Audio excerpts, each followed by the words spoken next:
দেখো আবার চলে এসেছি ভগবানের সাজসজ্জা নিয়ে। তো ভগবানকে এভাবে নিত্যদিন আমাদেরকে সেবা দিতে হয়। আমরা সারাদিন নিজেদের কাজে ব্যস্ত থাকলে চলবে না, ভগবানের নিত্য সেবায় আমাদেরকে সবসময় যুক্ত থাকতে হবে, তবে সেই কাজটা পাপ হয় না।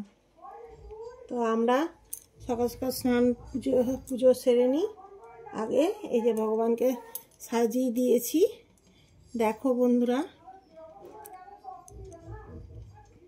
আমার এই নতুন সোয়েটারটা কেমন লাগছে তোমরা কমেন্টে নিশ্চয়ই জানাবে আমাকে। দেখো আমি এরকমভাবে সোয়েটার বানিয়ে ভগবানকে পরাই, নিজে হাতেই সোয়েটার বানিয়েছি।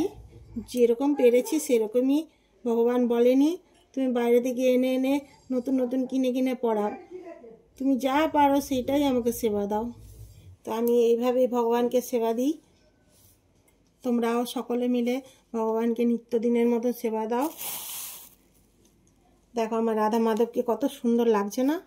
দর্শন করে নাও সকাল সকাল, সকলের ভালো হবে। হরি কৃষ্ণ, হরি বল।